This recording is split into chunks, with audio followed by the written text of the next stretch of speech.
In 2001, Nickelodeon's programming was filled with wholesome, colorful cartoons. Parents could relax knowing their children were watching carefully tailored shows with no risk of scarring or trauma.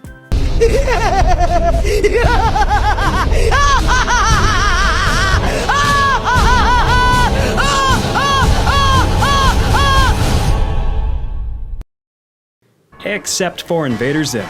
Infamous for being Nickelodeon's darkest show, Nick took the popular cheerful approach to cartoons and inverted it into a bizarre, grotesque, yet intrinsically fascinating presentation that can only be described as distinctly Zim. Despite being tonally out of place with the rest of the programming lineup, Zim soon became a trailblazer, paving the way for shows aimed at a slightly older audience who might also have a taste for the macabre. Zim never conquered Earth, but he did conquer our hearts. So let's look back at the origin story, the format, and the lasting impact of the distorted world in which he inhabited.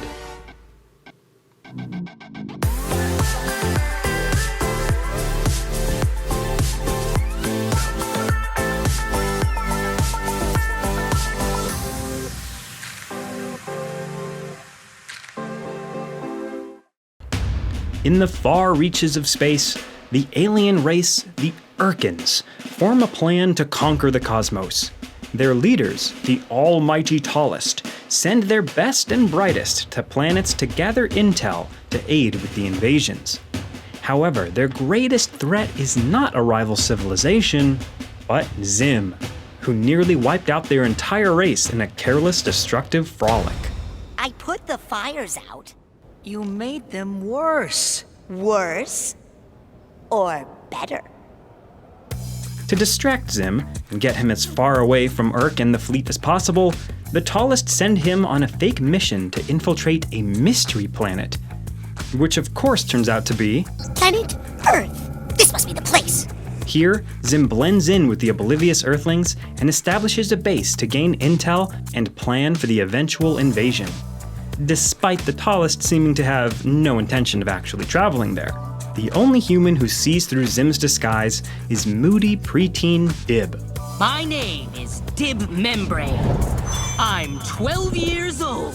Who constantly attempts to thwart Zim's efforts and expose him for what he truly is. Though much to Dib's chagrin, no one ever takes him seriously. I guess old kid's an alien too, huh? How's it going? Zim's zany and energetic persona is brought to life by the performance of the one and only Richard Stephen Horvitz. Ms. Bitters, I have a mighty need to use the restroom once again. But the cast is also fleshed out with Andy Berman as Dib. Oh yeah, thanks guys. Don't want to starve to death while saving the Earth. Roger Bumpus as Dib's father, Professor Membrane. I'm glad you two have arrived. The ceremony... Wait! Where's your brother? Melissa Fahn as Dib's sister, Gaz. I shall rain misery down upon your pizza-stealing heart! And of course, Zim's off-the-wall, unpredictable robot companion, Gur, voiced by Ricky Simons. I gotta sing the Doom song now! Doom, doom, doom, doom, doom, doom, doom, doom, doom! Simons is a personal friend of series creator, Jonan Vasquez, who made an effort to look for cast members who didn't have to put on a voice, but instead had an intrinsically interesting sound already, which he believed allowed them more freedom to perform. Jonan was a young, talented artist who found success with several comics, including one titled Squee. Squee caught the attention of Nickelodeon producer Mary Harrington, who reached out to Jonan about pitching a show for Nick. Jonan produced the premise very quickly and soon had the pitch ready to go. It was greenlit almost immediately. He wanted to combine all the things he loved as a child together into one crazy mashup: robots, aliens, the paranormal, monsters, technology, and Douglas Adams. Ground! That's it! Ground! I wonder if it'll be friends with me. Hello, Ground! In the early stages, Zim was going to be more lighthearted, according to Jonan, along the lines of Mork and Mindy. But knowing his tastes and his desire to make something a bit more edgy, that lightheartedness transformed into something much stranger, yet intrinsically hilarious. I don't get it! Why does he want to take over the Earth so badly? What does he have to gain or to lose? As I was saying. Invader Zim invaded screens on March 30th, 2001, and was an instant success. Or so it seemed. The pilot episode had above-average ratings, but the rest of the series never reached the same acclaim. Zim only went on for a short-lived 2-season run, with some of the final episodes not even airing until reruns moved to Nickelodeon's sister channel, Nicktoons. Nice working with you, Gurr. Now self-destruct. Finally! Astute watchers noticed that the last few episodes seemed out of order, and that's because with the end in sight, Zim's team chose their favorite episodes to push out before the switch.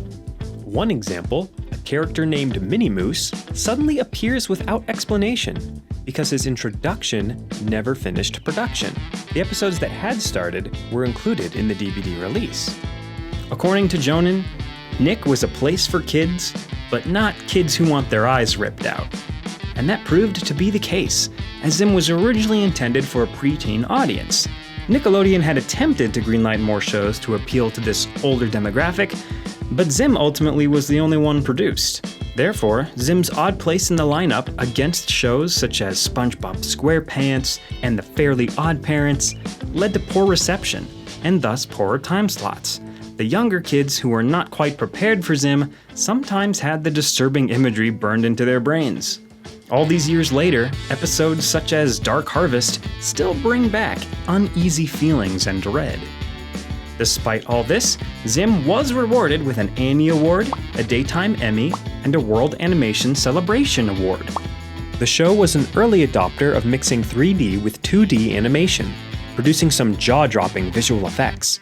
The character designs also had thick lines that varied in their weights, making the strokes themselves emotive. These techniques, while impressive, inflated the budget. As a very expensive show, with steadily declining ratings, it's not too surprising Invader Zim was finally canceled, though no official explanation was ever given by Nickelodeon.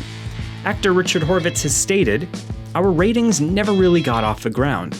One other thing that people often forget is that the show premiered in March of 2001. By September of 2001, we had the horrible downing of the Twin Towers. Given the mood of the country at the time, I don't think people wanted to see shows that were about any kind of destruction or anything that had to do with someone trying to conquer the Earth." Jonan expressed a desire for the show to move over to MTV, hoping more lax restrictions would help find the show's intended demographic. This had previously been done with Ren and Stimpy, but Nickelodeon declined to move Zim. The Zim team kept pushing for more extremes. For example, Jonan actually wanted to kill off Dib in an episode and replace him permanently. But Nickelodeon wouldn't let him take things that far. As the show went on, there were even subtle pokes at the network from Zim artists, such as Bloody Gurr, an Easter egg that Nick wouldn't have approved of, and a character specifically designed to represent Nick, who always is putting on a smiling face. This isn't to say that Nickelodeon had completely lost faith in Zim. Fan support remained, and Jonan was allowed to continue the stories of Zim and Dib in comic form. These comics eventually did something the show never attempted: be heartwarming. The show presents a bleak outlook on the human race, with mindless adults and brainwashed children, minus Dib, but he suffers neglect from his celebrity father. In the comics, the Membrane family actually comes together to share some genuine family moments. The storytelling style evolved over the years, and comparing the two, they seem like almost different worlds. But returning to the comic world is a relief for Jonan, who has repeatedly stated that working in animation, while rewarding at times, is very stressful and not something that is necessarily good for one's creative vision. It's an absolute misery, and you can quote me on that. Despite the series cancellation, Zim was truly ahead of its time. It pushed the network to such extremes and therefore allowed shows with heavier subject matter and more adult humor to flourish a few years later. As the animation climate changed, Nickelodeon did come back to Jonan about a Zim revival, but the stars never quite aligned and there was never a good time or place to bring back Zim.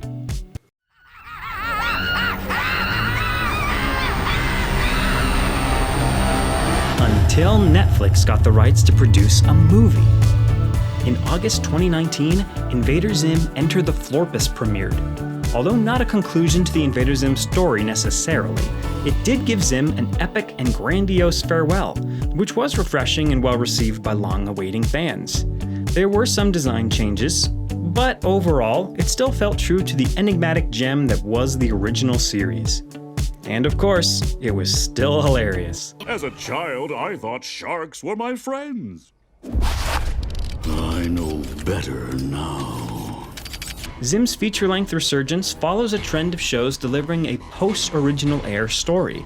Notably Samurai Jack, Rocko's Modern Life, Hey Arnold, and even more recently Adventure Time all have brought viewers updates to familiar characters and opened the possibility for more shows to receive similar treatments.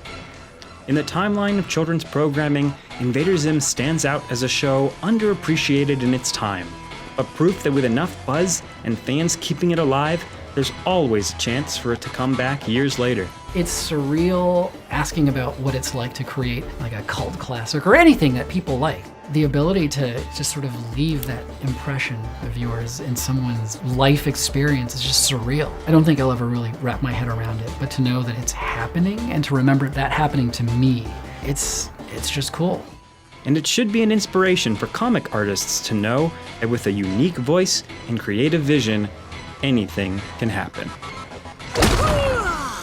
My business is done!